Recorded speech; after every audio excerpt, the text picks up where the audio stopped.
ये work and energy part 2 है। हम लोग वर्क एंड एनर्जी संबंधित कुछ महत्वपूर्ण प्रश्न जो पिछले वीडियो में छूट गए थे उसको हम कवर करेंगे। चलिए बिना किसी देरी के वीडियो शुरू करते हैं। अब ये अगला सवाल लेते हैं। इस सवाल में क्या कर रहा है, पढ़िए। बोला ये दिया है, ये जो फिगर दिया ना 1.5 है, ये जो ये 1.5 है ना।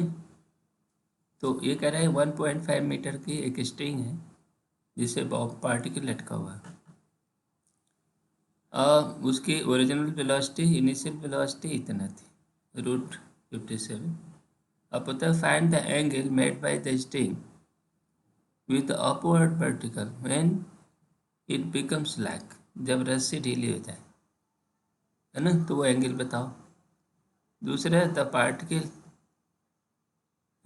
उस समय स्पीड ऑफ द पार्टिकल, उस समय उसकी स्पीड क्या होगी जब ढीली होगी तो। और फिर वो मैक्सिमम हाइट रीच्ड, है ना। ये जो है एक मिसिंग पार्ट है जो प्रोजेक्टाइल में जो वर्टिकल मोशन में ये होता है। तो ये देखो क्या, ये सर्कुलर पाथ पर एक प्रोजेक्टाइल मूव कर रहा है, ठीक है। उसका ये सेंटर है, ये रस्सी है, यहाँ से यू वेलोसिटी से फेंका गया, मान लो, ठीक है ना। तो ये किसी ने, अब यू के ऊपर निर्भर है यू कितना है और कितनी ऊंचाई जाएगी। लेकिन ये देखो वर्टिकल, अब ये जो एंगल पूछ रहा है ना वो वर्टिकल से पूछ रहा है। तो खैर अभी तो हम यही कर रहे हैं, ये एंगल थीटा पे यहाँ रस्सी जा कर के ढीली पड़ जाती है। मान लो ओ से चला, ये पी पे पहुँच गया, ठीक है। अब ये ओ ए, ये लाइन ले लो एकदम टॉप मोस्ट पर, ये वर्टिकल लाइन से मान लो ये फाई कोण बना रहा है, ठीक है ना। तो इस फाई के साथ एक चीज़ ये देखो यहाँ पर कि यहाँ पर वो जो वेलोसिटी है मान लो ये भी हो गया, ठीक है ना। अब जब वो ढीली हो जाएगी ना, यहाँ ये वेलोसिटी हमने क्या लिया, यहाँ पे भी हो गया, ठीक है ना। तो अब ये जो एंगल होगा, ये जो हॉरिजॉन्टल से एंगल बनेगा वो फाई होगा ना। देखो ये 90 डिग्री, ये दोनों मिलके हैं, और ये अकेले ये भी 90 डिग्री है, ये टेंजेंट भी होती है, तो इसलिए ये भी फाई है।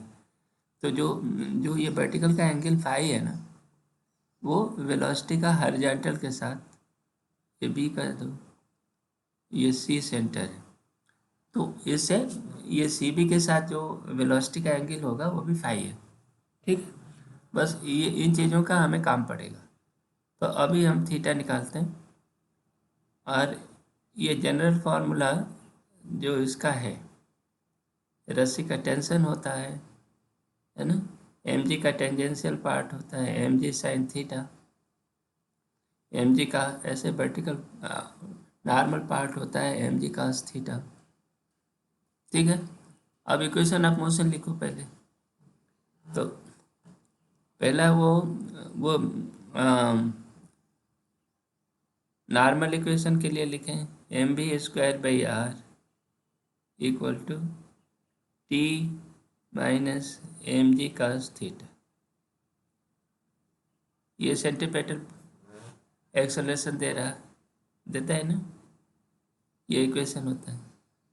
दूसरा एनर्जी इक्वेशन दो, यानी इसमें टी ऐसे लग रहा था, टी ये दिशा में लग रहा है, एम जी कास थीटा बाहर लग रहा है, तो जो सेंटीमीटर एक्सेलरेशन इनका नेट फोर्स होता है, ये दिया। दूसरा है एनर्जी इक्वेशन, इसमें जो होता है क्या होता है, वो वी स्क्वायर बराबर u square minus 2g/1 minus cos theta. ये क्या है, ये जो है ना r1 माइनस कास थीटा, ये जो डिस्टेंस चढ़ गई है, जो ऊंचाई चढ़ गई है, तो यहाँ पर यू था, इतनी ऊंचाई के बाद उसकी वेलोसिटी भी हो गई। तो ये एनर्जी इक्वेशन हो गया दूसरा।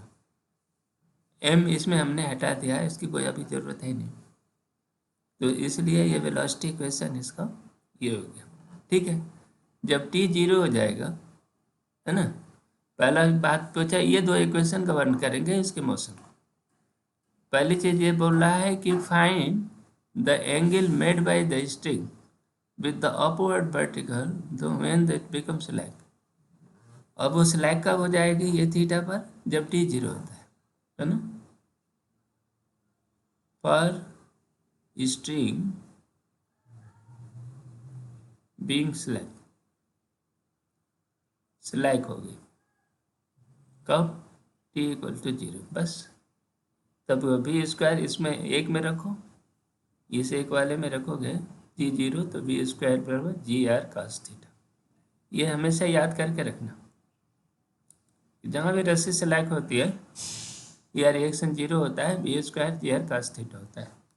ठीक है, अब वी की वैल्यू यहाँ रख देते हैं, तो दूसरे वाले में इक्वेशन यहाँ रखी, तो ये आएगा कि 3 जी are cos theta equal to A square minus 2 ji are.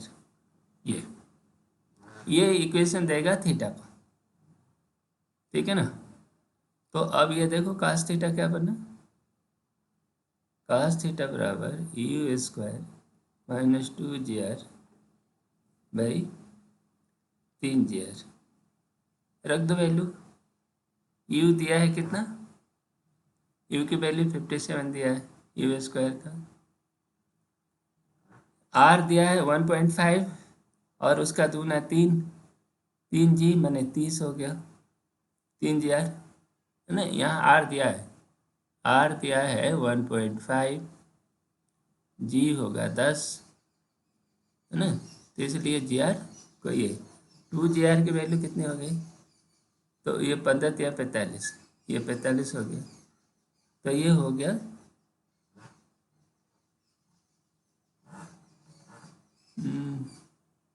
ठीक है ना ये। तो ये कास थीटा बराबर ये 27/45 हो गया, ठीक है, और ये हो गया 3/5, 9 से कट गया। तो यहाँ हमारे कैलकुलेशन में हम लोगों ने थोड़ी सी गलती किया है। यहाँ देखो टी जब 0 करोगे यहाँ पर, तो यहाँ पर बी स्क्वायर माइनस होगा ना, ये माइनस जी आर, ठीक होगा ना, ये माइनस जी आर होगा, और यहाँ माइनस 3 जी आर हो जाएगा। ठीक है ना, तो ये कास थीटा जो है ये माइनस हो जाएगा, कैलकुलेशन यही रहेगा, ये माइनस के साथ ये माइनस पहले हो जाएगा, माइनस 3/5 कास इनवर्स माइनस इतना। ठीक है ना, तो ये है, लेकिन ये जो ये फाई है ना, ये थीटा इतना निकला, ठीक है, तो हमको तो वर्टिकल के साथ एंगल चाहिए। देखो फाई बराबर है पाई माइनस थीटा, तो ये कॉस फाई बराबर कितना हो जाएगा, कॉस फाई बराबर cos pi minus theta equal to minus cos theta. ठीक है ना, तो ये हो गया 3/5। तो ये जो वर्टिकल के साथ जो एंगल हुआ phi equal to cos inverse 3/5। ठीक है ना, ये आपका ये कास निकल गया। तो यहाँ पर बी स्क्वायर निकालो, बी स्क्वायर क्या होगा, दूसरा पूछ रहा है, दूसरा इक्वेशन पूछ रहा है कि find the speed of the particle at this distance. तो देखो, तो ये वी स्क्वायर बराबर -3 GR कॉस थीटा। ठीक है ना, तो -3 GR 15 है ना, कॉस थीटा हो गया 3/5 दिया है, और ये माइनस है, तो ये माइनस और माइनस मिलकर प्लस हो गया, तो ये हो गया 5 3 GR cos थीटा।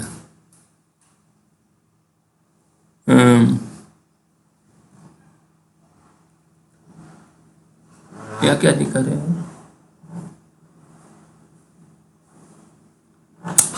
ये 3 कहाँ से आए?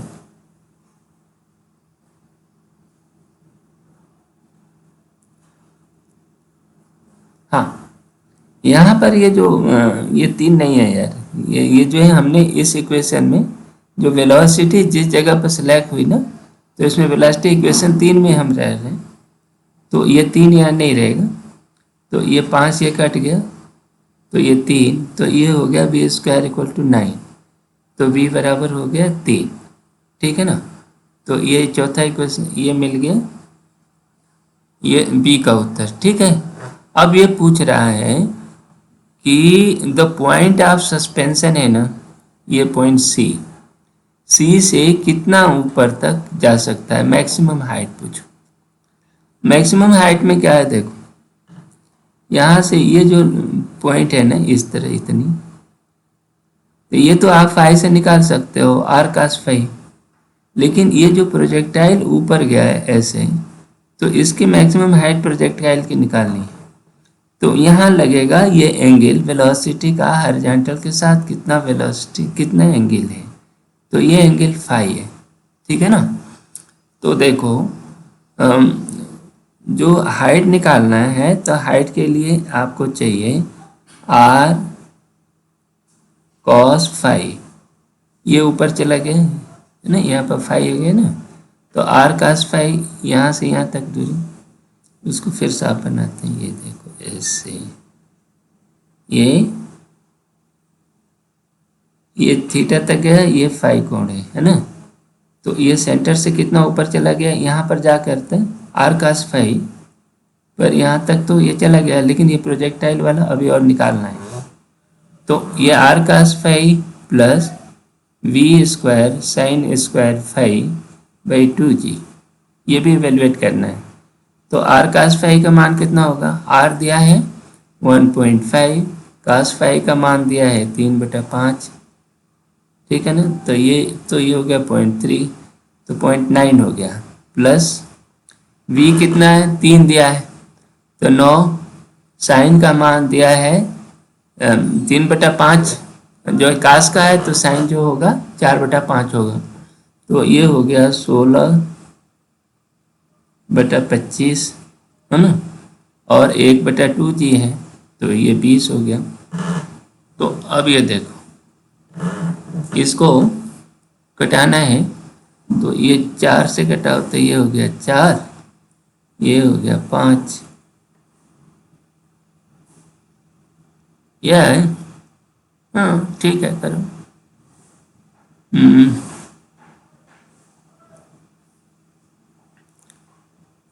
इस सवाल को सरल करना है जितना आता है, ये देखो 0.9 आएगा, और ये जो फिगर है इसको सरल करोगे तो 0.3 के आसपास आएगा, है ना, तो ये हो गया 1.2 मीटर, ये आंसर है।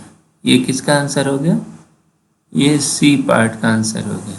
ठीक है, और ये जो है वेलोसिटी आई v, ये बी पार्ट का आंसर हो गया, है ना, एक आंसर आपने यहाँ निकाल लिया। ठीक है ना, यही आएगा, इसी को आप कर सकते हो। ठीक है, अब अगला सवाल देखिए,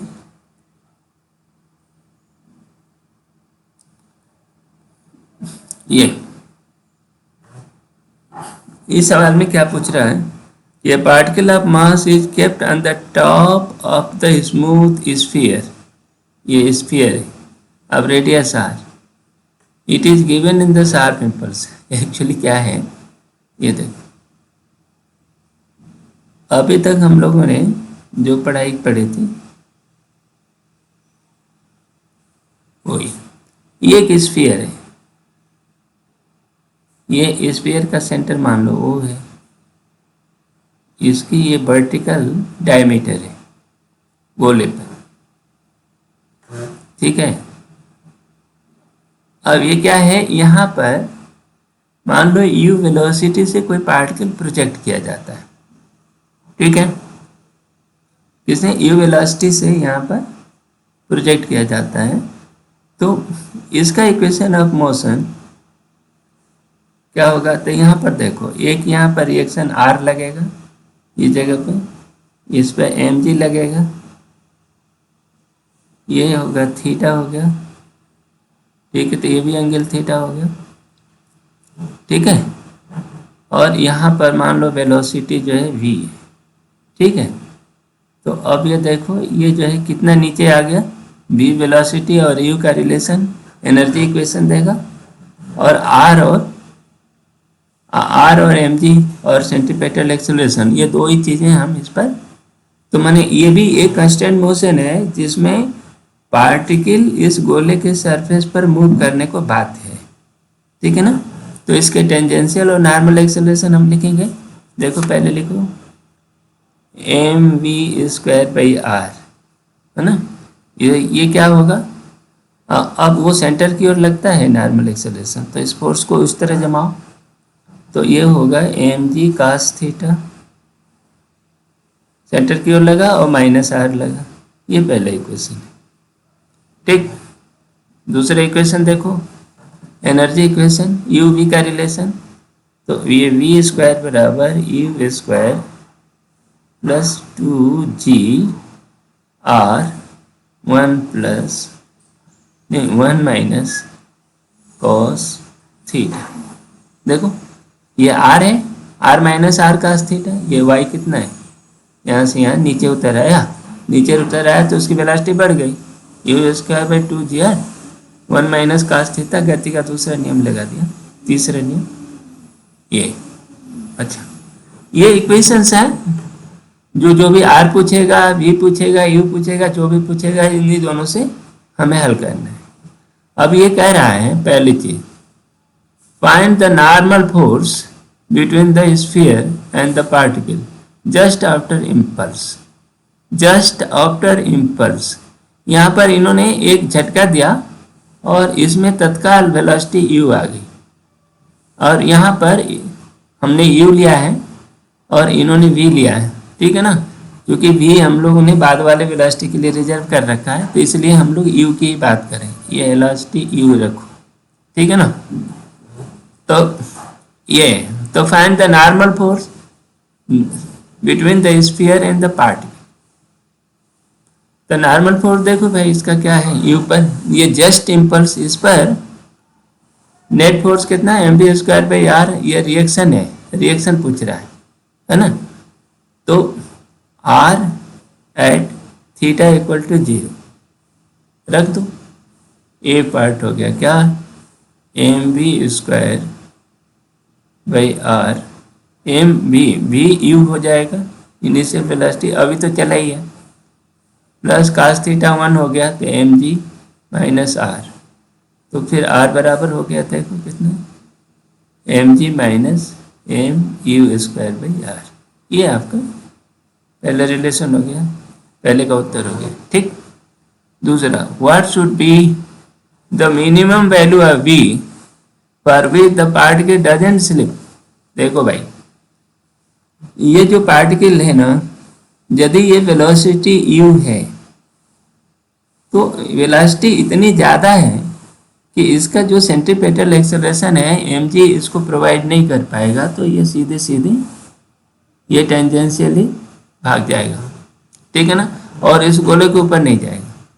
तो इसको जरूरी है ना कि u ऐसा रहना चाहिए कि गोले पर जब फिसलेगा तो u कम रहना चाहिए, है ना, u की एक सीमा आएगी, ठीक है ना। तो ये आप इस तरह देखो कि ये पार्टिकल इस गोले को कहाँ छोड़ता है, जहाँ r equal to 0, the particle will leave का स्फीयर, स्फीयर है ना, कब, जब r इज 0, और ये बात कब होगी, r 0 होगी, तो r 0 के लिए वी स्क्वायर बराबर जी आर कॉस थीटा, ठीक है ना, ये इक्वेशन जरूरी। जब ये बात यहाँ पर रखोगे तो यहाँ पर तीसरे वाले इक्वेशन में रखी तो ये हो गया यही रहेगा ना जी आर कास थीटा।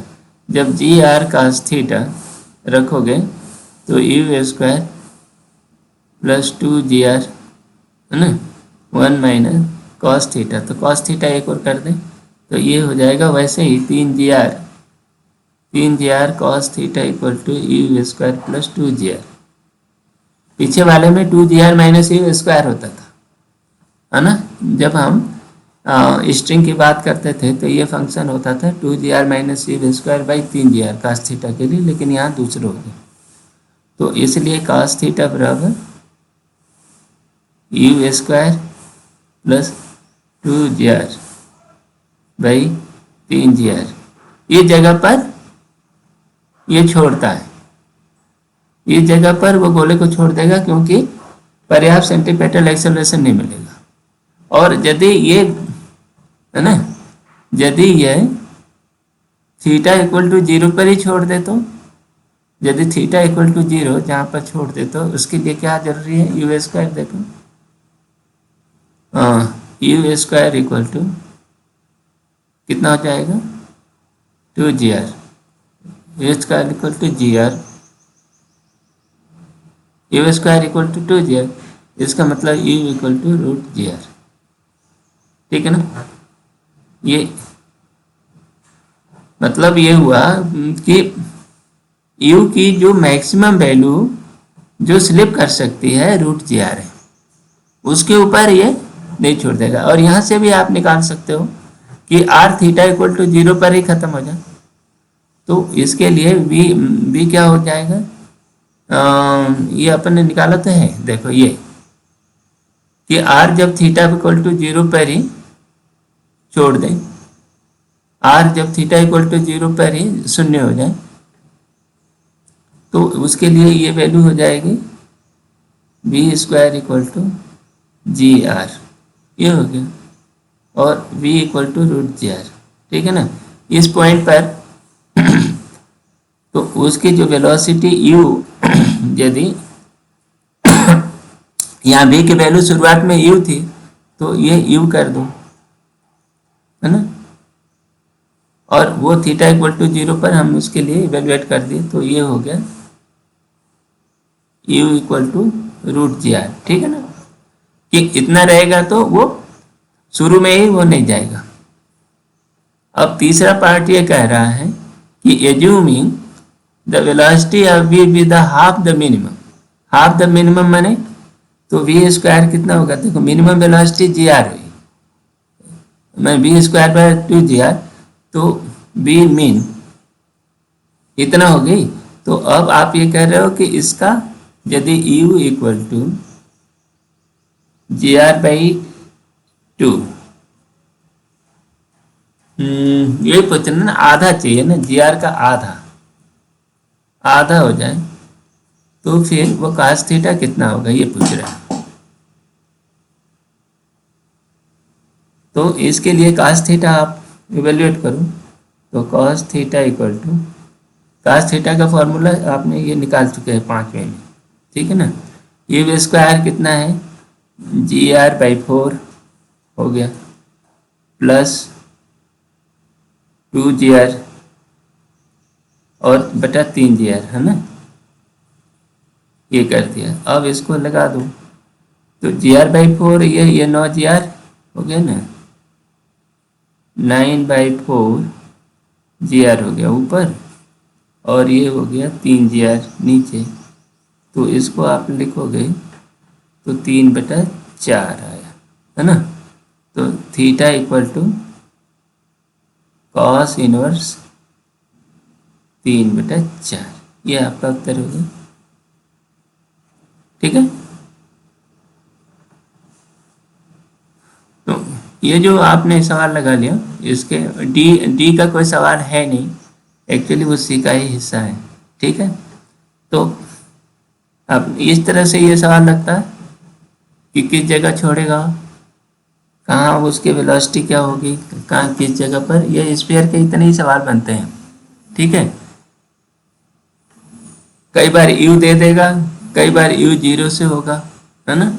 जब जीरो से होगा तो जीरो की स्थिति मान लो यू जीरो था, यू जीरो से चलता तो फिर देखो ये थीटा इक्वल टू आएगा cos इनवर्स 2/3, ये स्टैंडर्ड है। ठीक है, अब अगला सवाल देखते हैं। इस सवाल में ये क्या कह रहा है, एक बॉक्स है, एक आदमी है वो बॉक्स को पुश कर रहा है। ठीक है ना, ये बॉक्स है, ये आदमी इस पर पुश पुश कर रहा है। ठीक है ना, ये कर रहा है एफ फोर्स से कर रहा, और ये वेट इसका है 20 kg, 200 न्यूटन, 200 न्यूटन का वेट है। मैंने नहीं नहीं, ये फोर्स 200 न्यूटन का लगा रहा है, ऐसा नहीं है। ये बॉक्स कितना है, ये 200 न्यूटन का फोर्स लगा रहा है, ये एफ जो है 200 न्यूटन का शुरू में लगा रहा है, और ये इसका मास नहीं दिया हुआ है। ये कह रहा है कि 30 मीटर चला। ठीक है ना, लेकिन 30 मीटर इस केवल पूरे फोर्स लगाकर नहीं चला, इसमें वो जो कहानी है इनकी, ये ग्राफ की बात कर रहे हैं। ये फोर्स लगा रहे हैं, यहाँ ये लगा रहे हैं, ये डिस्टेंस चल रहे हैं। ये कह रहा है कि जब 15 मीटर चला तब तक ये कांस्टेंट फोर्स लगाया इसने, कांस्टेंट फोर्स 15 मीटर के लिए लगाया ना, वो कितना, 200 न्यूटन का। उसके बाद वो अगले 15 मीटर तक, ये 15 है, ये 0 है और 15, फिर 15 से 30 के बीच में इन्होंने ये लगाया 100 न्यूटन कर लिया। 200 से लगातार घटाकर वो थक गया, और ये ऐसा आ गया, ये कहाँ हो गया, आधा हो गया, ये 100 न्यूटन कर दिया।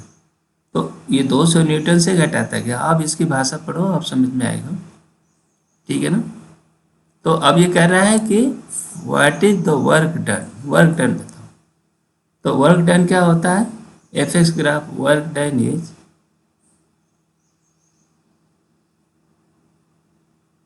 Area of F x graph. ये अब इसका एरिया निकाल लो, है ना। ये इसका एरिया कितना हो गया, पहले 1 नंबर का फिर 2 नंबर का, है ना। ये ऊंचाई कितनी है, 200, ये ऊंचाई कितनी है, 100, और ये 15 मीटर है, ये 15 मीटर है। तो वर्क डन हो गया, देखो 15 गुणित 200, ठीक है, पहले पार्ट का, प्लस 15 गुणित 200 समलंब है, इसको क्या कहते हैं, ये समलंब चतुर्भुज है ना, तो उसका वो निकालो, इतना एरिया बटा 2, तो ये हो गया 15, 200 प्लस 150, इन दोनों का 150 हो गया, ये 350 गुणित 15, तो ये हो गया 5250 जो, है ना। ये उत्तर सही हुआ। ठीक है, ये सिंपल कैलकुलेशन है एरिया निकालने का, इसमें कोई बहुत छिपा नहीं है, कोई इसमें ट्रिक नहीं है। अब आगे एक सवाल लगाएंगे, है ना, एनर्जी का, लेकिन उसके पहले कुछ ट्रिक समझ लेते हैं। देखो ये एक इंक्लाइन है, इंक्लाइन प्लेन है, और ये कितना, थीटा है। ठीक है ना, तो इसमें कोई बॉडी, इसमें फ्रिक्शन भी होगा, और इसमें एक बॉडी है जो इस इंक्लाइन प्लेन पर ये फिसल करके और यहाँ तक ए से चलती है और बी तक आती है, ये बेस तक। ठीक है ना, और ये सी है, ए सी की ये हाइट एच है, और बी सी की हाइट मान लो एक्स है, और ये एल है ना, ये भी एल है, ऐसा दिया हुआ। तो इसमें एक ट्रिक समझेंगे विशेष रूप से, कि इसका ग्रेविटी ने वर्क डन बाय ग्रेविटी कितना होगा, वर्क डन बाय ग्रेविटी, देखो mg फोर्स लग रहा है ना। तो mg का जो कंपोनेंट इसकी दिशा में लग रहा है ऐसे, mg साइन थीटा लगता है, ठीक है ना। और इसने दूरी कितना चली l, तो work done by gravity equal to क्या हुआ, mg sine theta into l. तो इसको आप लिख सकते हो mg into l sine theta. ये देखो एल साइन थीटा क्या है, इस ज्योमेट्री में देखो, इस आकृति में एल साइन थीटा क्या है, एल साइन थीटा ए सी नहीं है, इसको आप लिख सकते हो एम जी इंटू ए सी। ए सी क्या है, ए सी इज द वर्टिकल हाइट,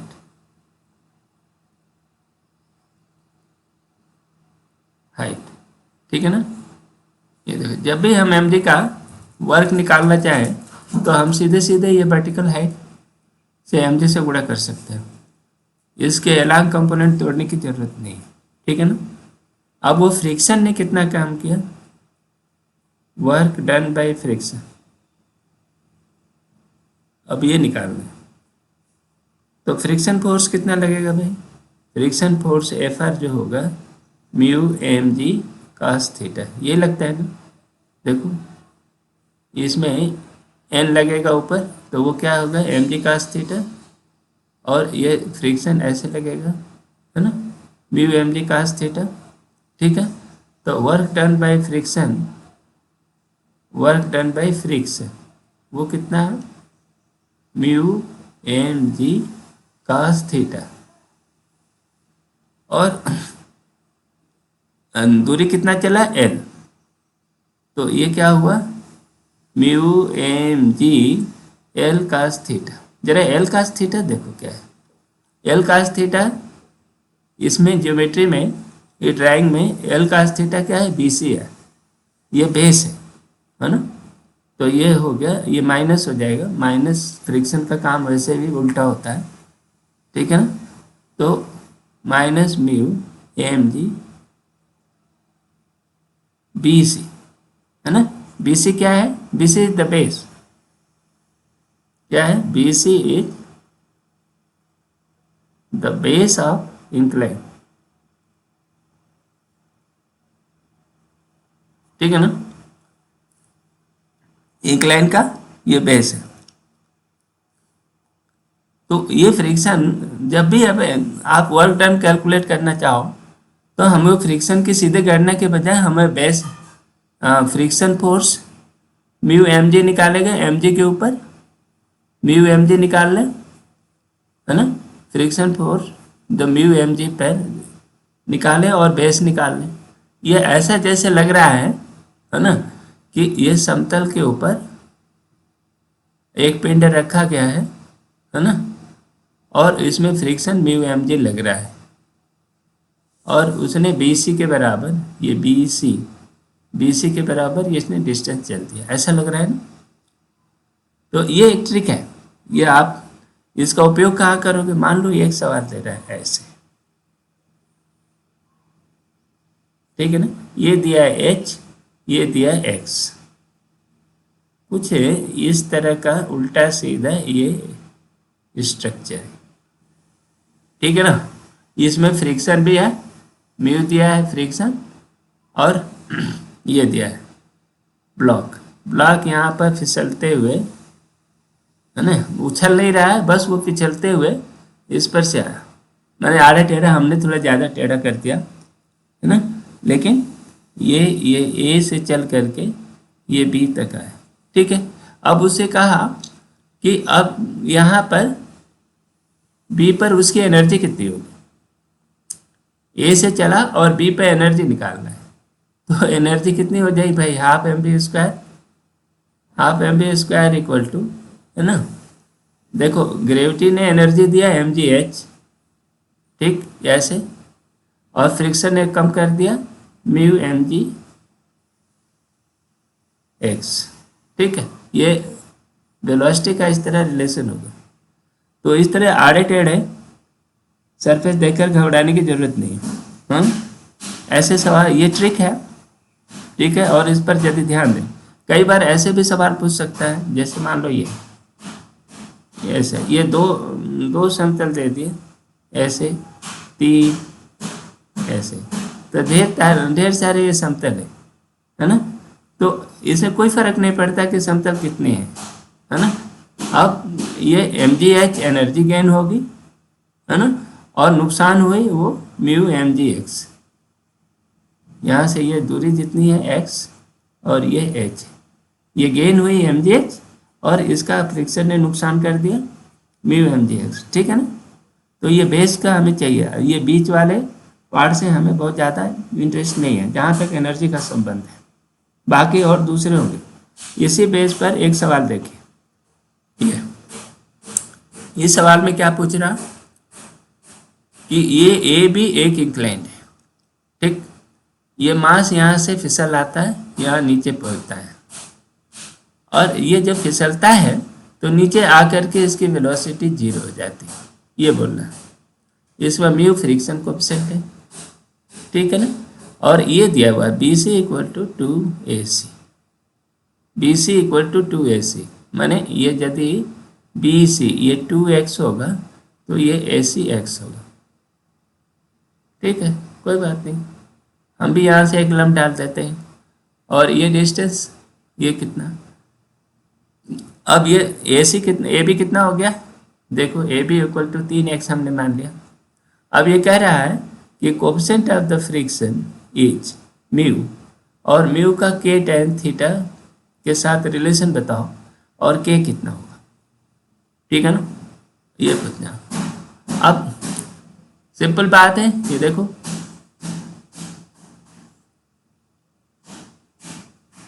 यहाँ से ये जो एनर्जी, ग्रेविटी ने, दो फोर्सेस ने काम किया, एक तो ग्रेविटी ने किया ये, तो ग्रेविटी का वर्क डन कितना होगा, इस h पर निर्भर है h, और इसका फ्रिक्शन ने जो नुकसान किया वो इतने के बेस पर निर्भर है ना। तो ये यदि 3h मान लें इसकी हाइट, तो इसकी ये कितना हो जाएगा, h हो जाएगा ना। इसी अनुपात में देखो, ये थीटा है, तो ये 2x sin थीटा हो गया, और ये इतना वाला कितना हो जाएगा, ये x sin थीटा हो गया। तो ये यदि 2h है तो ये h हो गया ना, हम इस h का ही उपयोग करेंगे, और x का क्या है, ये cos थीटा है ना। तो h के पदों में इस चीज़ को क्या करोगे, ये h cot थीटा कर दोगे ना, थीटा h cot थीटा क्या है, इतना बेस, ठीक है। अब इसी चीज़ को हम लगाएंगे। अब मेरे ख्याल से ये समझ गए होंगे कि ये यदि हमने इसको 3h मान लिया और इसको h मान लिया, तो ये डिस्टेंस हो गई इस तरह की, ये डिस्टेंस यहाँ से ये तक h cot थीटा हो गई, ठीक है। हमें फ्रिक्शन के लिए ये चाहिए, और हमें एनर्जी गेन के लिए ये चाहिए, यहाँ आकर के 0 हो गया। देखो एनर्जी गेन, ग्रेविटी का, ग्रेविटी ने कितना काम किया, gravity WG, work done by gravity WG कितना हुआ भाई, mg 3h, बोलो एक हो गया, ठीक है। दूसरे में क्या हो गया, फ्रिक्शन ने कितना नुकसान, फ्रिक्शन का वर्क क्या है, work friction minus mu mg, और ये बेस h cot थीटा, ठीक है ना, ये दूसरा हो गया। और ये सबको जोड़ोगे तो 0 हो गए, एनर्जी आकर के यहाँ सब 0 हो गई। तो देखो क्या हो गया, 3mgh equal to mu mg h cot theta, ठीक। mgh से mgh कटा ये, तो mu equal to 3 tan theta, ठीक है ना। ये आपका रिलेशन निकला, म्यू इतना सफिशियंट है कि वो एनर्जी यहाँ 0 कर दिया। तो इसमें k की वैल्यू क्या होगी, देखो इसे मिला mu equal to k tan theta है ना, तो k की वैल्यू क्या होगी, तो k इक्वल टू 3, ठीक। ये सही उत्तर हुआ, ठीक है। ये समझ गए, ये ट्रिक कितना अच्छा है। अगला सवाल ये, इस सवाल में ये फोर्स दिया है, कह रहा है कि पॉइंट इतना से इतना तक गया, ठीक है ना, along the line segment is. तो अब ये क्या पूछ रहा है, consider the work done by, अब इस जगह से इस जगह पर गया है ना, तो वर्क डन कितना होगा। तो हम लोग इस तरह इंटीग्रेट करेंगे क्या, एक तो ये है कि इस लाइन के अलग इंटीग्रेट कर दो, लाइन इंटीग्रेट है ना, लेकिन इस फंक्शन का नेचर देखो, ये फंक्शन क्या है, एक एफ का माइनस एक्स आई प्लस वाई जे, है ना। तो ये फंक्शन बेसिकली देखो, इसमें जो मान लो ये ग्रेडियंट फंक्शन एफ है, तो delta F by delta x equal to minus x करो, तो एफ बराबर क्या हो गया, यहाँ एफ निकला minus X square by two, ये delta F by delta Y करो, वो कितना वाई, तो ये एफ बराबर कितना हो गया, वाई स्क्वायर बाई टू, ठीक है ना।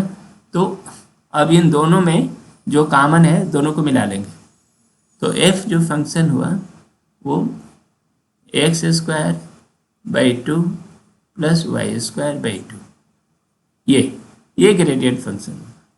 तो इसकी वैल्यू ये पहले एफ वन, तो ये वर्क डन जो होगा ना, f b minus f a equal to work done, ये होगा इस बार, और इस हिसाब से निकालो, तो एफ बी कितना होगा, एफ बी कितना होगा, 0 1 0 1 0 0 0 n बाई टू हुआ, ठीक, और एफ 1 0 इसकी वैल्यू कितनी हो गई, तो -1/2, ठीक है ना। तो अब इन दोनों का डिफरेंस ले लो, एफ बी माइनस एफ ने, वर्क डन कितना हो गया, 1/2 माइनस 1/2, ये माइनस है, तो ये हो गया 1 जूल, है ना, वर्क डन 1 जूल हुआ। तो इस तरह से एक फंक्शन निकाल सकते हैं, बाकी आप इंटीग्रेट करो इस फंक्शन, इस लाइन का इक्वेशन क्या है, इसको एफ डॉट डी आर कर सकते हैं, लेकिन इस लाइन के साथ करना पड़ेगा, ठीक है ना। ये एक्चुअली ये कंजर्वेटिव फोर्स है ना, और इसका ग्रेडियंट फंक्शन जो है इस तरह से यदि निकाल सको तो बहुत जल्दी सवाल बनते हैं, और इससे गलती होने के चांसेस कम है, ठीक है। अब अगला सवाल देखते हैं, ये रहा अगला सवाल। अब देखिए ये क्या बोल रहा है, ए ब्लॉक है, उसका मास एम है, वो एक प्लेटफॉर्म पर रखा हुआ है जो g/2 एक्सेलरेशन से upward starts from rest, rest से शुरू होकर अपवर्ड मूव कर रहा है, ठीक है। अब कहता है कि work done by the normal reaction on the block, बताओ इस ब्लॉक का जो नॉर्मल है ना एन, उसके द्वारा कितना काम किया गया वो बताइए, ठीक है ना। चलो, ये एन की वजह से ये बॉडी जो है g/2 एक्सेलरेशन से जा रही है, ठीक है ना, इसमें फोर्स लग रहा है एम जी। तो अब देखो क्या है कि m a equal to n minus m g, है ना।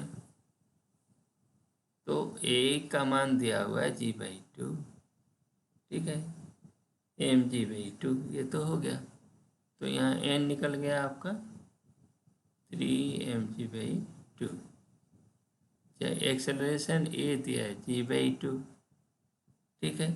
ये g/2 एक्सेलरेशन से टी समय में ये बोला normal reaction block in time T, T समय में कितना दूरी चलेगा, एस बराबर हो जाएगा हाफ ए टी स्क्वायर, ये हो गया कितना, g/हाफ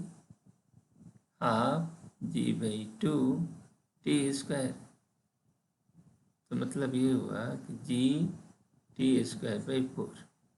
ठीक है, ये दूरी चला तो वर्क डन कितना होगा, W क्या होगा, फोर्स नॉर्मल इंटू S।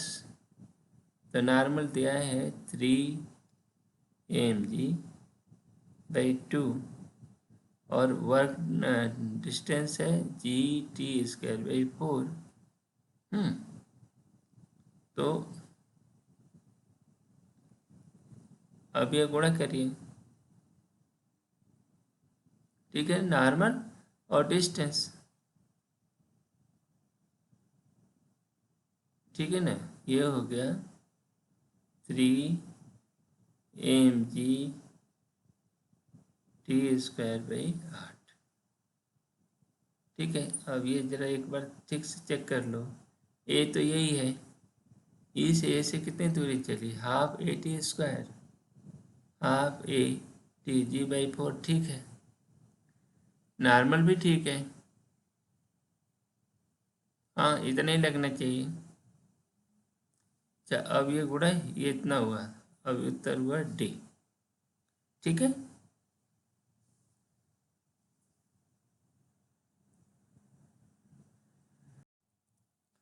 अब इस 42वें सवाल को देखिए।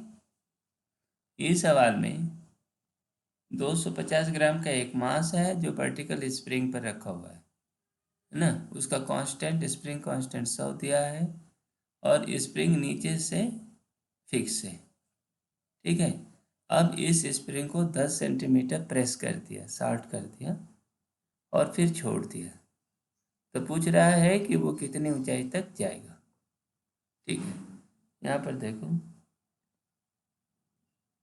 कि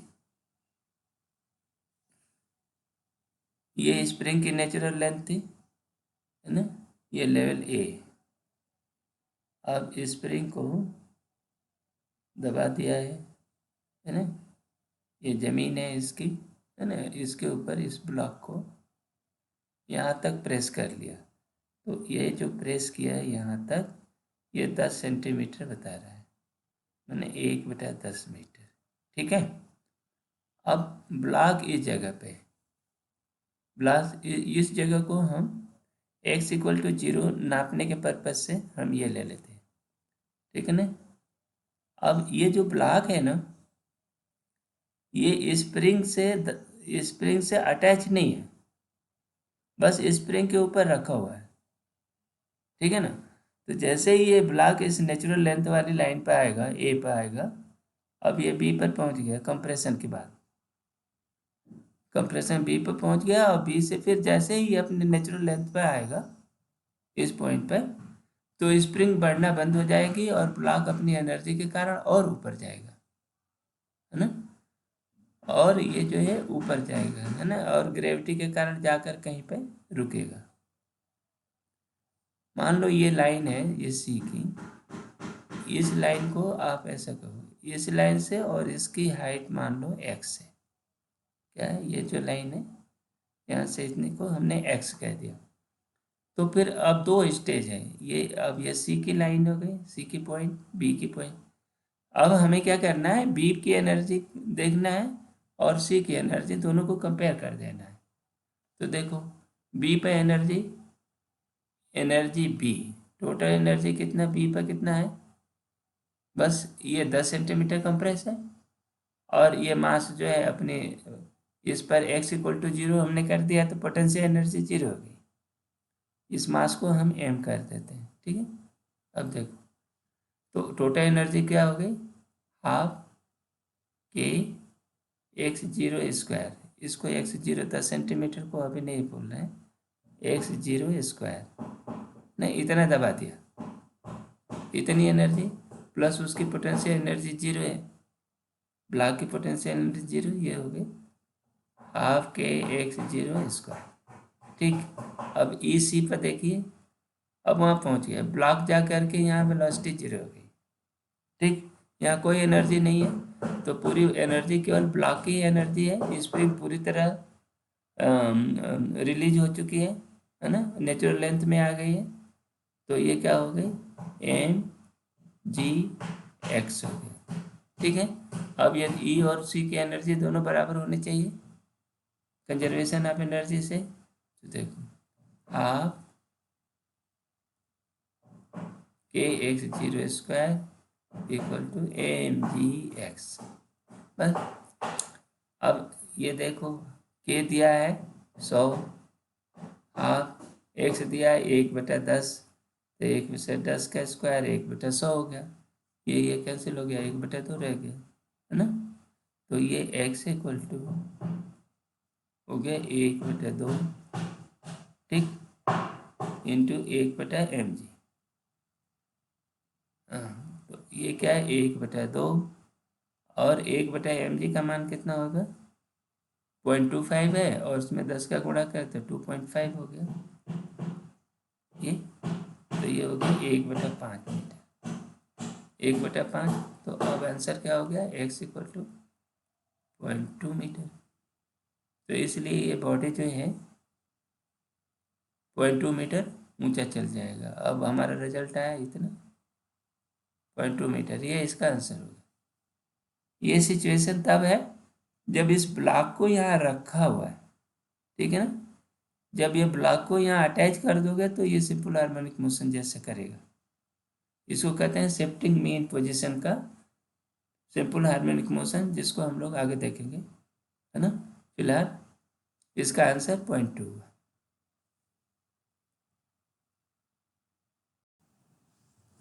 अब अगला सवाल हमारे पास सामने ये है, ये देखिए इसमें क्या बोल रहा है, एक मास है, उस पर फोर्स रिटार्डिंग फोर्स इतना लग रहा, फ्रिक्शनल फोर्स, वो वेलोसिटी के स्क्वायर के अनुरूप है। वो कह रहा है कि 10 सेकेंड में उसकी वेलोसिटी इतनी रहेगी, नहीं एनर्जी इतनी रहेगी। तो बताओ वो के की वैल्यू क्या है। चलो निकालते हैं। इसका इक्वेशन ऑफ मोशन क्या होगा, पहले ये देख लो इसका कि ये एनर्जी जब इतनी रही तो वेलोसिटी कितनी हुई। देखो मान लो वेलोसिटी v है ना, तो एनर्जी हो गई हाफ एम बी स्क्वायर, ठीक है ना। ये इक्वल टू 1/8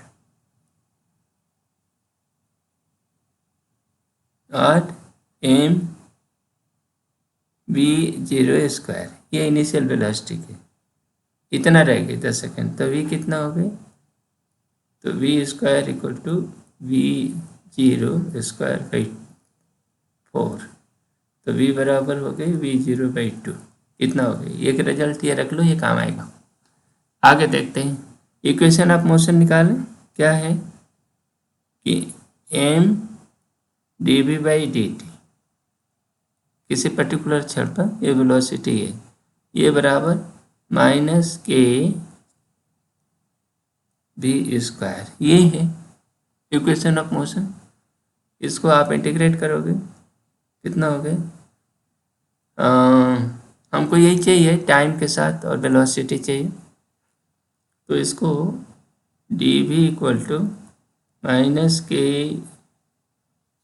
ये बटा v स्क्वायर कर दो, k/m dt, ये हो गई ना।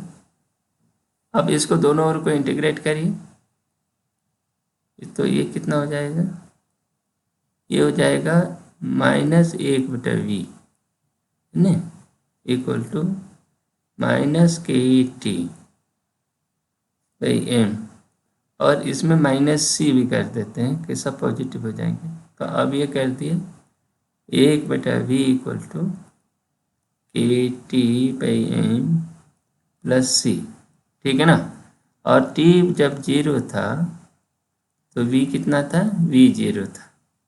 v0 की वैल्यू दिया है लेकिन अभी तो इतना ही करते हैं, v0 मान लो, तो ये कितना होगा, तो इसका मतलब ये हुआ कि c इक्वल टू t0 हो गया, यहाँ पे 1/v0 हो गया ना ये। अब यहाँ रख दो आप, तो ये आ गया 1/v-1/v0 इक्वल टू kt/m। ये आपका इक्वेशन हो गया, समय के साथ वेलोसिटी देगा, ठीक है। ये दो हो गया। अब इसमें वैल्यू रखनी है। वो बोलता है कि 10 सेकंड में ये V0/2 हो गया। ठीक है, ये रख देते हैं 10 टी बराबर, जब टी 10 था तो V हो गया V0/2 अर्थात 5 हो गया। ठीक है, और V0 10 है, ये दिया हुआ है। तो आप इसकी वैल्यू रख दो, कितना हो गया 1/5 माइनस 1/10 इक्वल टू KT/K10 है ना, बटा मास। मास का अभी वैल्यू रखेंगे। अभी देखो ये वैल्यू हो गई 1/10, ठीक है ना। तो K बराबर हो गया M गुणे 10⁻²। M खुद भी 10⁻² दिया हुआ है, ये दिया ये गुणे 10⁻², ये हो गया 10⁻4। ये K की वैल्यू आपका ये फाइनल रिजल्ट हो गया। ठीक है, 10⁻4 ये वैल्यू हुई। ठीक है, ऐसे ये वेलोसिटी डिपेंडेंट फोर्सेस जो हैं इस तरह से काम करते हैं, ऐसे इंटीग्रेट करते हैं। अगला अगला सवाल ये देखिए, एक विंड पावर जनरेटर है ना। वो जितनी विंड की एनर्जी है उसको वो कुछ परसेंट कन्वर्ट करता है, यानी उसी के प्रोपोर्शन में एनर्जी कन्वर्ट करता है। तो वो पूछ रहा है कि पावर जनरेशन किसके प्रोपोर्शन में होगा। देखो कोई बात नहीं, ये क्या है, विंड मान लो ऐसे ब्लो कर रही है वी, इसकी डेंसिटी रो है। ठीक है, अब क्या है कि ये विंड उस ब्लेड से टकराएगी, ब्लेड का एरिया ए है, तो इससे ये टकराएगी तो ब्लेड चलाएगी। ठीक है ना। तो अब ये देखो, ये जो टकराने वाले विंड के पास एनर्जी कितनी है, वही बात हमें चाहिए। देखो तो मास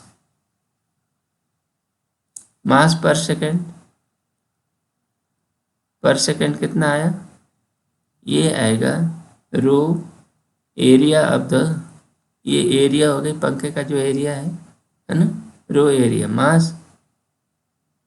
ठीक है, और एक सेकंड में तो वेलोसिटी भी आएगी, क्योंकि एक v दूरी में जितना मास रहेगा सभी जाकर टकराएगा 1 सेकंड में। ठीक है ना, तो रो ए बी, तो ये हो गया dm, छोटा सा मास। अच्छा, इसकी एनर्जी कितनी है, तो डेल्टा ई कितनी हो गई भाई, half rho A V into V²। तो इसका ये हो गया रो ए टू V³ है ना। ये एनर्जी इतना पर सेकेंड टकरा रही है, तो एनर्जी प्रोडक्शन भी ये जितनी एनर्जी है विंड की उसी के प्रोपोर्शनल में है, ऐसा दिया है। ये बोल रहा है intercept generator converts the fixed fraction of the wind, मतलब ये है कि जो एनर्जी कन्वर्ट कर रहा था, एनर्जी प्रोडक्शन पर second is alpha time energy DE पर सेकेंड, 1 सेकेंड का है ये। तो ये हुए कि अल्फा रो A/2 V³। तो कुल मिलाकर ये हो गया कि E produce is proportional to V³। ये V³ का इसमें कहीं दिख नहीं रहा, कोई एक होगा है ना, इसको बनाओ और वो सही होगा, है ना। दोनों एक साथ है, ये गड़बड़ है। अगला सवाल यही कह रहा है, a block of the mass m is suddenly release from the top of a string of stiffness k। ठीक है, तो इसमें ये सब बताओ, find the acceleration of block just after release. जैसे ही रिलीज किया तो उसका एक्सेलरेशन बताओ। ठीक, what is the compression of string at equilibrium. Equilibrium position कहाँ आएगी। What is the maximum compression of spring. Find the acceleration of block and maximum compression of string. ये देखो अब ये मान लो ये स्प्रिंग का नेचुरल लेंथ है, ये लाइन ऑफ x = 0 है ना, पूरी स्प्रिंग यही, इसका स्टिफनेस k दिया हुआ है। ठीक है। अब ये कह रहा है पहला एक्सेलरेशन ऑफ द ब्लॉक, जब ये ब्लॉक को पहले किसी ने पकड़ा हुआ है, ठीक है ना, इस ब्लॉक को पहले ए को हम सॉल्व कर रहे हैं, ब्लॉक पर mg लग रहा है और स्ट्रिंग में कोई सा उसमें स्ट्रिंग का कोई कंप्रेशन नहीं है, ठीक है। तो ये जो स्प्रिंग है कोई फोर्स लगा नहीं रही है, तो केवल अकेला फोर्स ये लगा, जैसे ही आप छोड़ोगे तो इसका एक्सेलरेशन हो जाएगा mg/m, ठीक है, तो g हो जाएगा और वो भी नीचे की ओर माइनस है ना। इसका रिलीज आफ्टर ये -g हो गया, ये नीचे गिरेगा, ठीक। दूसरा, what is compression of spring at equilibrium, equilibrium कहाँ मिलेगा भाई, इक्विलिब्रियम के लिए इसका इक्वेशन ऑफ मोशन लिखो। दूसरा वो क्या होगा, ए में इक्वल टू इसके ऊपर किसी भी पर्टिकुलर स्थिति पर ना इसका इक्वेशन ऑफ -kx, ये स्प्रिंग फोर्स लगेगा प्लस mg लगेगा, और x किधर नाप रहे हैं, इधर x पॉजिटिव नीचे की ओर मान दिया हमने, ठीक है। ये फोर्स लगा, इक्विलिब्रियम पोजीशन पर क्या होगा, a = 0, ठीक है। ये कब आएगा, तो ये आएगा kx/m, x चाहिए हमको, x = mg/k, ठीक है ना। तो ये इक्विलिब्रियम पोजीशन कहीं यहाँ आएगी, कितनी दूरी पर, x0 जो mg/k पे आएगी, ठीक है ना, आएगी। ये तब आएगी जब ma 0 हो जाएगा, इक्विलिब्रियम पोजीशन। तो क्या पूछ रहा है, what is compression of spring, तो x आ गया mg/k। What is the maximum compression, अब मैक्सिमम कंप्रेशन की स्थिति पर देखो, ये x = 0 पर इसकी m की पोटेंशियल एनर्जी कितनी है, mg, ये 0 है, ठीक है ना। इसके नीचे मान लो कंप्रेशन यहाँ हो गया, ये जगह x आ गया, है ना, तो यहाँ मास आकर के रुक गया, तो मास का mv²/2 कितना हो गया, 0 हो गया, मास का कोई वो नहीं था। यहाँ भी वेलोसिटी 0 थी मास की, है ना। फिर यहाँ आ गया और यहाँ पोटेंशियल एनर्जी -mgh हो गया और स्प्रिंग कंप्रेस हो गया, ठीक है ना। तो अब सी को हल करो, सी के लिए क्या है, अब नंबर 1 पोजीशन पर एनर्जी लिखो, दूसरे नंबर पर पोजीशन पर लिखो, तो ए पर क्या हो गई भाई, देखो दोनों के इक्वेट कर दिया, तो एनर्जी स्प्रिंग की भी 0 है ना, स्प्रिंग एनर्जी 0, ठीक, इसकी इलेक्ट्रिक एनर्जी 0, इसका जो वेलोसिटी वाला काइनेटिक एनर्जी 0 और पोटेंशियल एनर्जी 0। तो पूरा तो अब जैसा हमने फ्रेम बनाया है उसमें ये शुरुआत में इनिशियल 0 है। अब आगे क्या होगा, kx²/2, जब ये मैक्सिमम कंप्रेशन होगा तो वहाँ पर स्प्रिंग पूरी तरह कंप्रेस हो जाएगी और ये जो है ये नीचे आ गया होगा -mgh, इसकी पोटेंशियल एनर्जी, तो ये हो गया 0, तो h आ गया कितना, h आ गया h नहीं, ये x है, ये h नहीं ना, x नीचे आया ना, वो कर दिया, तो x कट गया, तो ये हो गया 2mg/k, ठीक है। और आगे पूछा है find the acceleration block at maximum compression of the spring of the, डी लगाओ, मैक्सिमम कंप्रेशन ऑफ स्प्रिंग पर ब्लॉक पर कौन कौन से फोर्स लग रहे हैं, ये जो है इसको 2x0 लगाया है ना, 2x0 आपने इसे कर दिया, काट कोई बात नहीं, इसमें h नहीं है यार, ये भी क्या गलती लग रहा है, x, ये 2mg/k नीचे आ गया, ठीक है ना, ये सी का उत्तर हो गया। अब डी पर भी देखो कि 2mg/k नीचे आ गया है, तो ये स्प्रिंग कितना लगा रहा है, 2mg, क्यों, स्प्रिंग फोर्स कितना लगेगा यहाँ पर, ये देखो स्प्रिंग ने लगाया kx, ये स्प्रिंग फोर्स इस पर ऊपर की ओर लग रहा है kx, k तो है ही 2mg/k x, तो ये हो गया 2mg ना, ऊपर की ओर लगा, और इसका मास लग रहा है नीचे की ओर mg। ठीक है, यही दो फोर्सेस है इस पर। तो नेट फोर्स ऊपर की ओर लग रहा है एफ नेट, है ना, equal to m 2mg minus mg equal to mg किधर, अपवर्ड। ठीक, नेट फोर्स mg लग रहा है तो एक्सेलरेशन हो गया g। ठीक, g ऊपर की ओर लगेगा, g अपवर्ड। ठीक है ना, तो ये डी का उत्तर हो गया। तो ये समझ गया इसमें क्या हो कि उसके फोर्सेस हम देख रहे हैं। तो ये, लेकिन ये इंपॉर्टेंट रिजल्ट्स हैं, इनको याद करके रखना चाहिए। कंप्रेशन, कई बार ये क्या करेगा, इसको अटैच कर देगा और उसके बाद इसको कहेगा कि वाइब्रेशन होगा, उसका एम्पलीट्यूड बताओ, है ना। ये इसको अटैच करके और वो छोड़ देगा तो स्प्रिंग जो होती है वो सिंपल हार्मोनिक मोशन करेगी और उसका एम्पलीट्यूड होगा mg/k। ये एम्पलीट्यूड जो होगा mg/k, और ये जो है ना इक्विलिब्रियम पोजीशन, ये mg/k का, इसके नीचे ये इक्विलिब्रियम पोजीशन हो जाएगी। ये जो है ना, ये जो पोजीशन होगी mg/k इक्विलिब्रियम पोजीशन होगा, उसमें वो आएगा ऊपर तक आएगा, फिर ये नीचे जाएगा, इसको छोड़ देता है। ऐसे to and fro motion spring का करेगा। ठीक है, तो ये अब नया रेस्ट पोजीशन ये रहेगा इसका। ठीक है, अगला सवाल देखें। ये सवाल भी कुछ वैसे ही है कि a block of the mass M strike the light pan fitted. अच्छा, यहाँ पर पैन रखा हुआ है, ठीक है ना।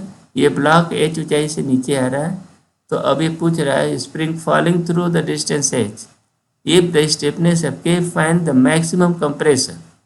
एच ऊंचाई से इसको गिरा दिया तो मैक्सिमम कंप्रेशन कितना होगा। ठीक है ना, तो यहाँ पर इन्होंने बना रखा है वैसे, देखो एच है और मान लो एक्स नीचे आ गया।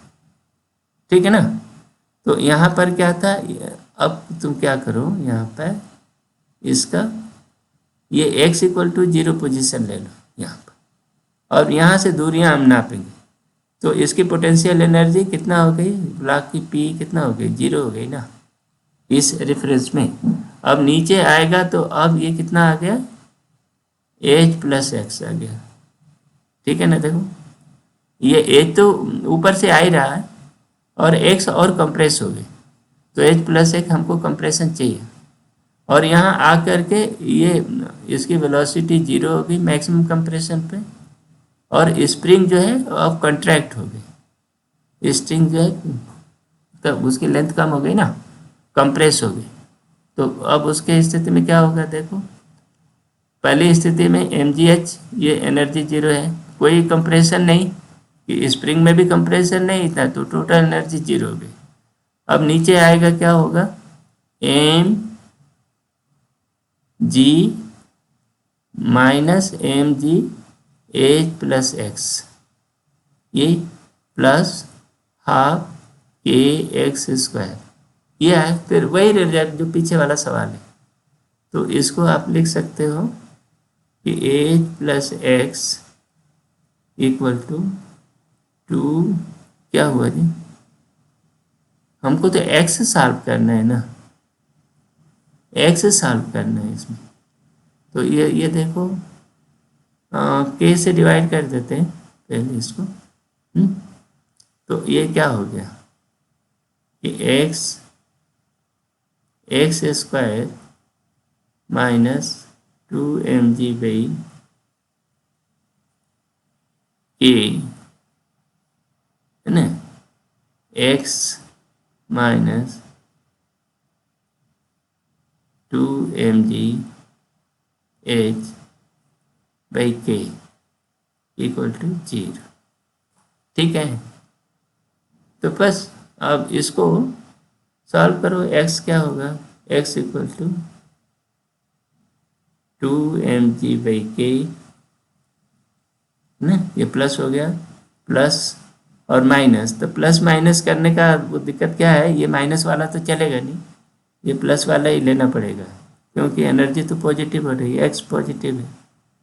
तो ये हो गया 4 m square g square by k square plus 4 × 8 है ना एम जी एच बाई के, ठीक है, डिवाइडेड बाई 2।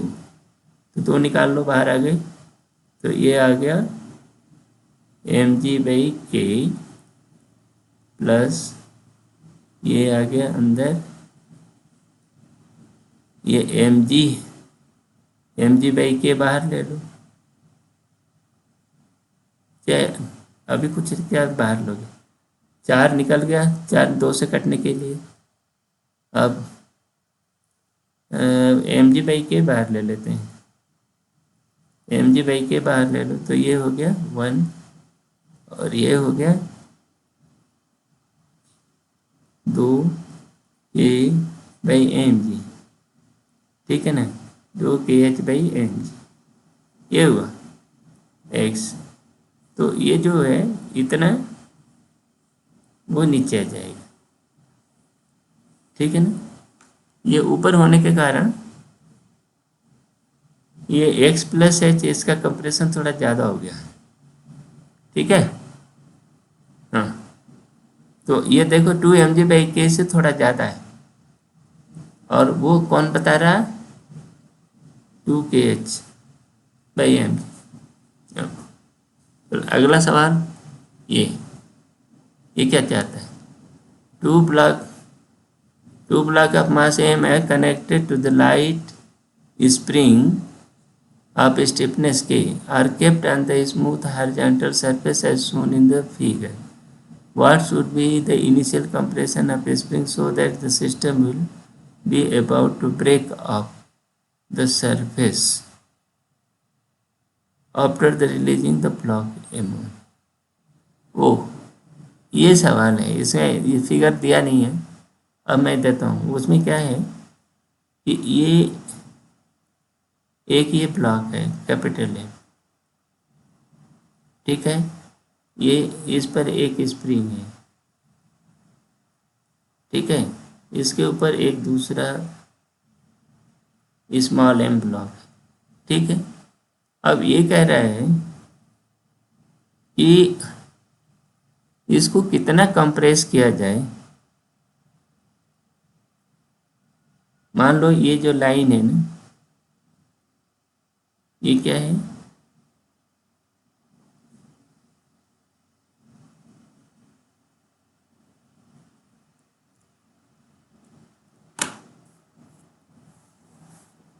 कहाँ से आ रहा है जी,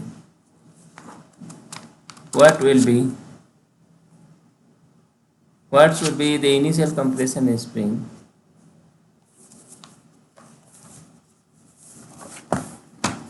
इसमें क्या है,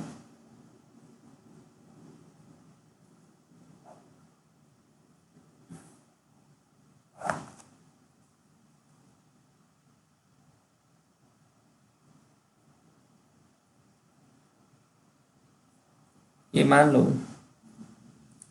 x1 ये कंप्रेस है, ठीक है, इसको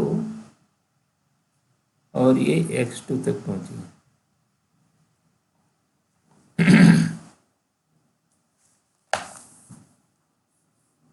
ये नेचुरल लेंथ है, ये x0 पर है, x0 से ये क्या है, नीचे मान लो ये x1 कंप्रेस हो गया और ये ऊपर गया है, ऊपर ये x2 गया है, तो वहाँ से क्यों बात कर रहे हैं, इस पर तो खिंचा हुआ है कि नहीं, तो इसीलिए ये x0 हटा, ये x1 है, ये x2, ठीक है। यहाँ से ये पोटेंशियल आप नापो, x=0 है, यहाँ नापो x1 हो गया, तो यहाँ उसके -mg(x1) है, स्प्रिंग का kx1² है, ऊपर गया k x2 square plus m जी x2 इवन ये x2 हो गया, तो देखो minus m g x1 plus k x1 square by 2 equal to M G x2 plus k x2 square by 2 ये बना। इनको इधर लाओ, माइनस एम जी, या ऐसा होगा M G x2 minus x1 equal to K by 2 x1 square minus x2 square, that is M G. तो x1 plus x2 equal to K by 2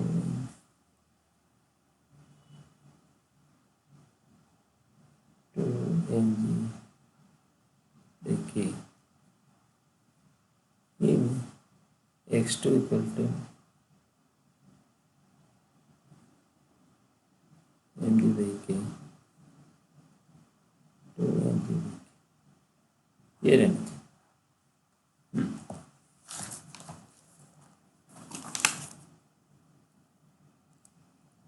हाँ, इस सवाल को ये समझ लिए, ये ऐसा है।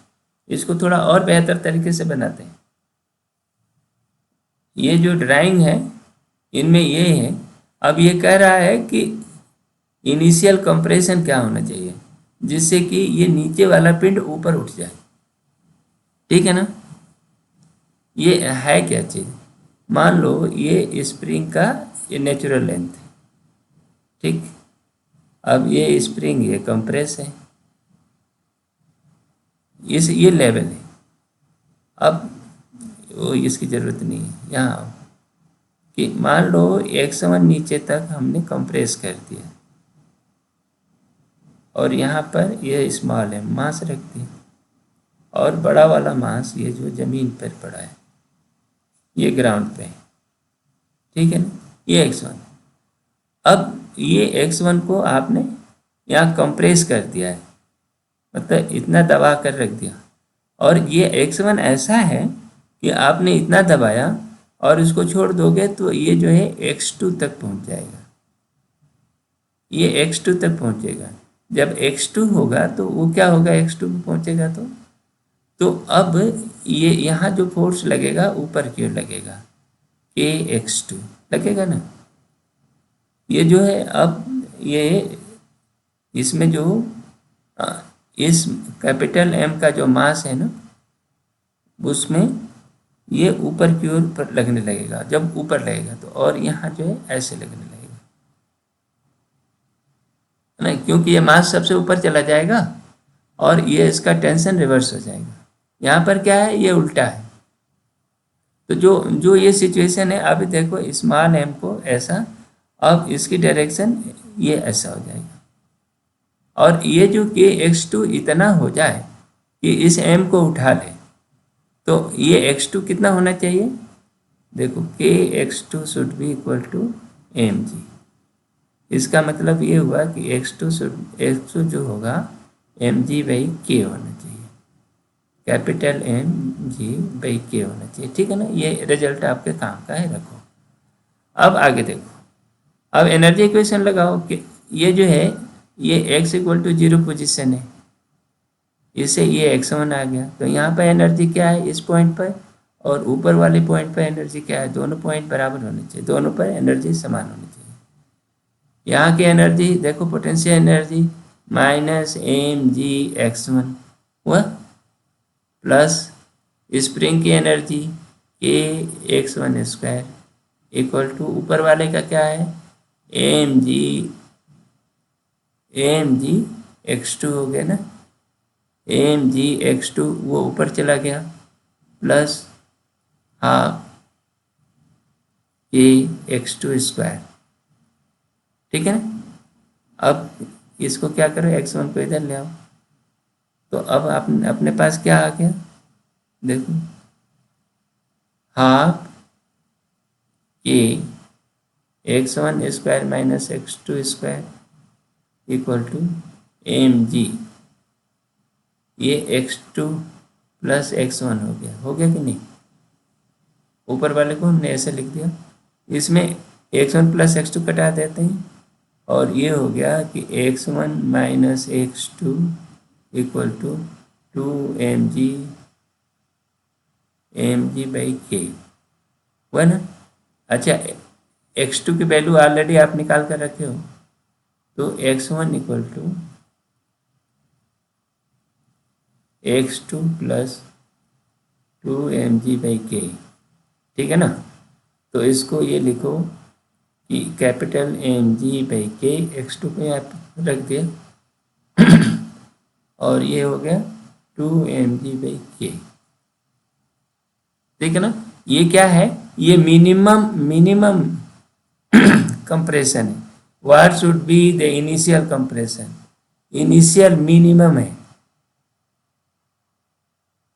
मिनिमम कंप्रेशन इतना तो होना ही चाहिए जिससे जाए, ठीक है ना। तो तब वो जा करे, तो ये सिचुएशन समझ गया।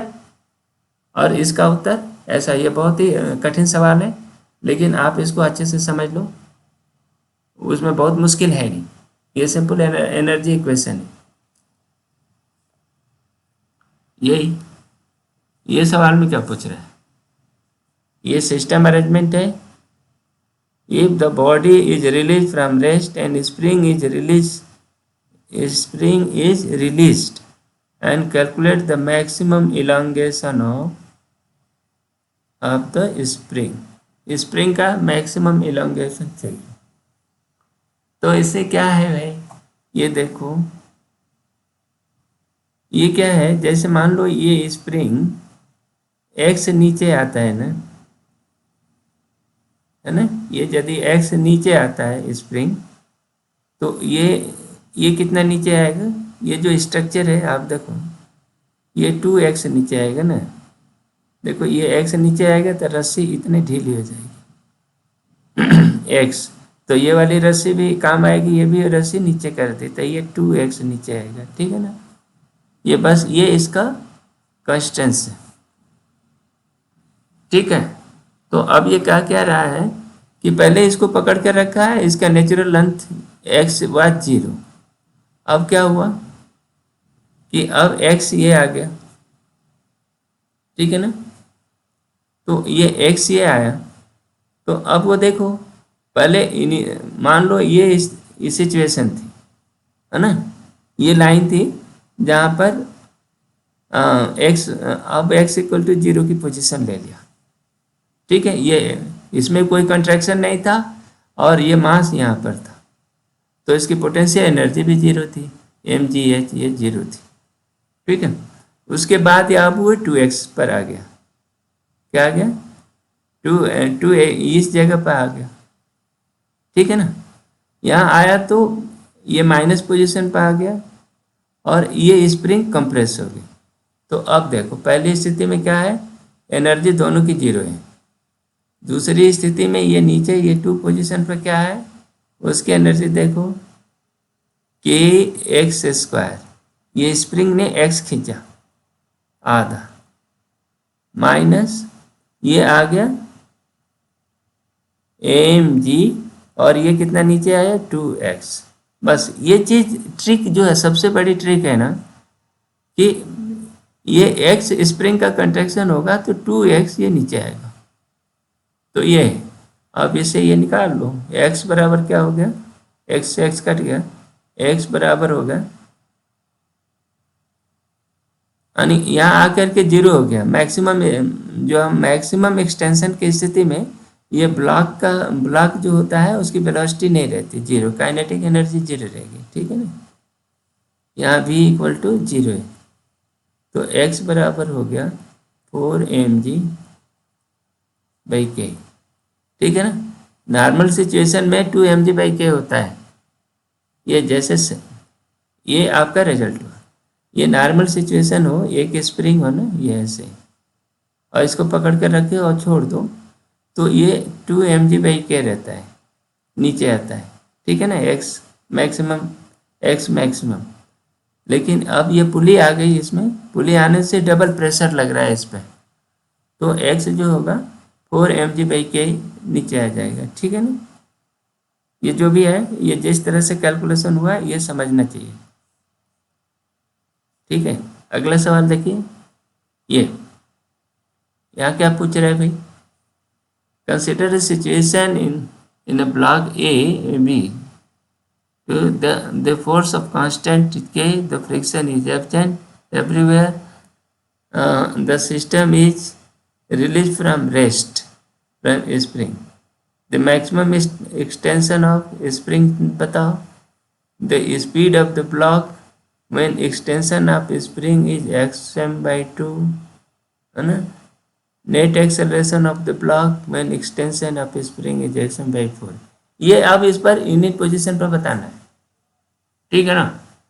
पहली पोजीशन मान लो, इस सिचुएशन में ब्लॉक पकड़ कर रखा गया था, अब क्या है, यहाँ x = 0 है, यहाँ था। अब इसको छोड़ दिया तो ये मैक्सिमम एक्सटेंशन चाहता है, ये 2 mg/k, वैसे ही लो यहाँ पर ये x जाएगा, जितना ये जाएगा तो ये रस्सी है, देखो ये रस्सी है, ये भी रस्सी है, रस्सी ये जितना आगे बढ़ेगी उतना ही ये नीचे आएगा, ठीक है ना। तो ये x मान लो नीचे आ गया, ठीक। अब एनर्जी इक्वेशन लगाओ, पहले शुरू में ये एक्सटेंशन नहीं था, ये नहीं था, इसमें वेलोसिटी नहीं थी, है ना, x = 0 पे था। तो अब देखो 0 = ½ kx² प्लस mgx, इसको सॉल्व करोगे तो xm कितना आएगा, ये मैक्सिमम वाली आएगा आकर के, और फिर नीचे आकर के सबसे नीचे आकर रुकेगा, फिर ऊपर जाएगा, तो 2 mg/k, ठीक है। अब ये तो इतना हो गया, ठीक है ना। अब ये कह रहा है कि जब x = xm/2, इसका मतलब xm/2 कितना हो गया, ये क्या हो गया, ये रिजल्ट आपका आया, पहले का उत्तर ए आया। अब बी का उत्तर लो कि x = xm/2 हो जाए, तो वो क्या होगा, वेलोसिटी पूछ रहा है ना, ये स्पीड पूछ रहा है, स्पीड ऑफ ब्लॉक ए, इसकी स्पीड क्या है, इसकी स्पीड वही होगी जो बी की स्पीड होगी, स्पीड तो दोनों की एक ही होगी, है ना। मैक्सिमम स्पीड, अच्छा मैक्सिमम एक्सटेंशन में ये भी 0 हो गया, ये भी 0 हो गया, दोनों नहीं चलेंगे, ठीक है। तो इन दोनों की स्पीड बराबर ही होगी। अच्छा इनके मास नहीं दिया क्या, the mass of the block A is m, और ये जो है इसका a इज m और इसका 2m है, b इज 2m। अभी तक तो जरूरत नहीं, अच्छा यहाँ भी और भी अपन ने गलती किया, ये जो है ना, ये पोटेंशियल एनर्जी से 2m की है, तो ये जो है 2m रखना पड़ेगा, तो ये हो जाएगा 4 mg/k, इसका 2m यहाँ रखो, तो क्या हो गया, xm = 4 mg/k, तो xm/2 होगा तो 2 mg/k हो गया, ठीक है ना। ये जो है पहला इक्वेशन ये हो गया, ठीक है ना। ये करेक्शन तो समझ में आया कि ये मास जो दिया है ना, ये 2m दिया है, तो वो हमने ध्यान नहीं दिया था, और इसका m, अभी तो वेलोसिटी आई नहीं, तो किसी के मास का अभी बहुत ज़्यादा ज़रूरत पड़ी नहीं, केवल b की ज़रूरत पड़ी। अब अगले वाले में कह रहा है वेलोसिटी बताओ, the speed of block A when the extension of spring is इतना। अब देखो ये कितना हो गया, x नीचे आ गया, ये x = mg/k, मैंने 2 mg/k नीचे आया। तो अब स्पीड पूछेगा, तो ये भी वेलोसिटी v है, ये भी वेलोसिटी v है, तो देखो, तो एनर्जी इक्वेशन फिर लगाते हैं, ½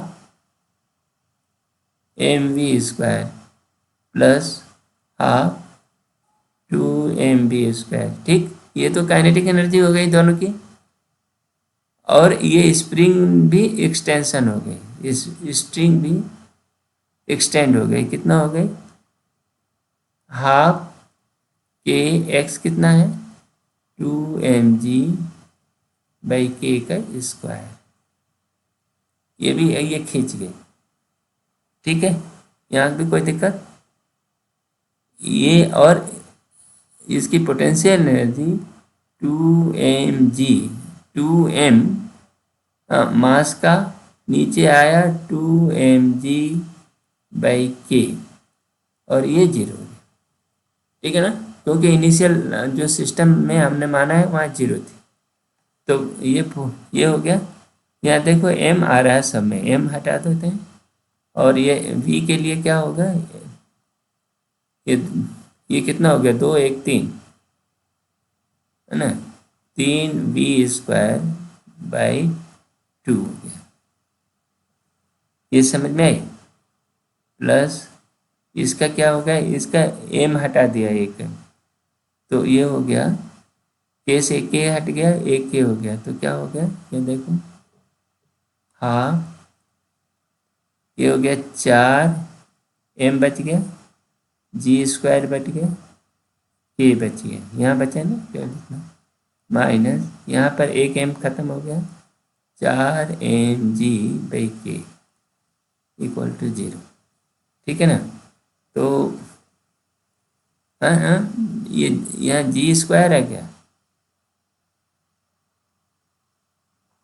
और यहाँ g है, ओ इसमें g भी तो आएगा ना, 2mg मास और h है, तो यहाँ भी g² ही आएगा। ठीक है ना, ये अब ठीक है।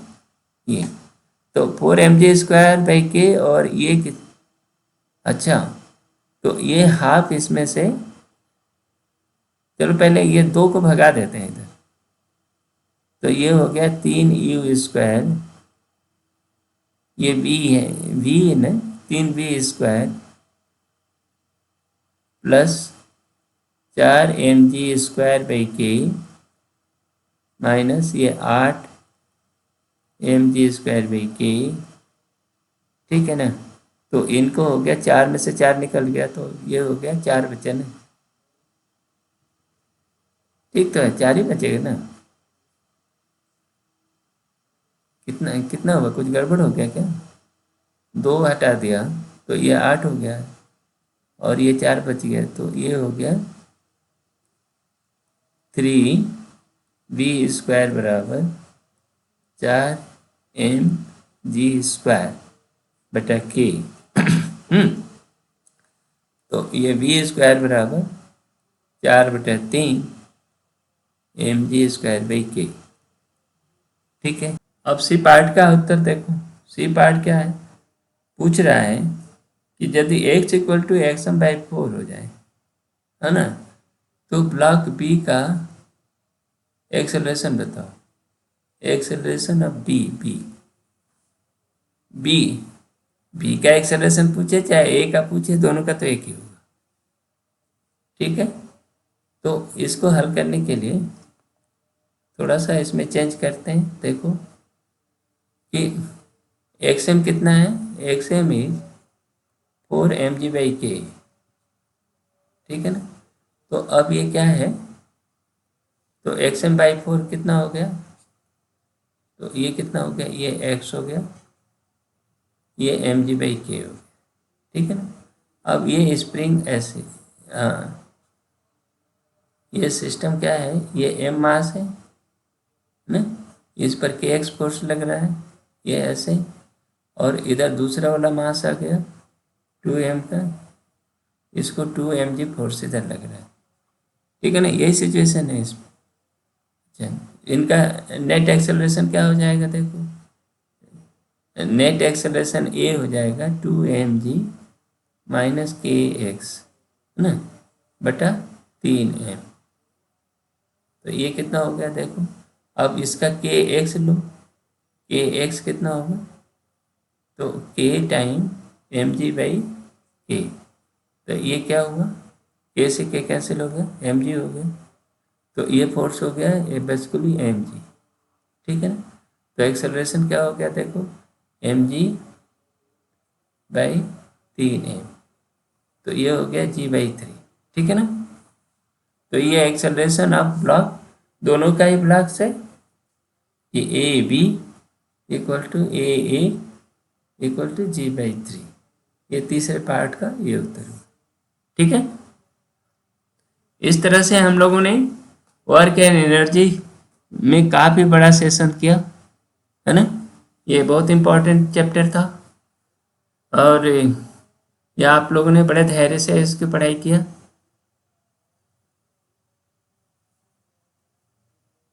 ये काट दो यार।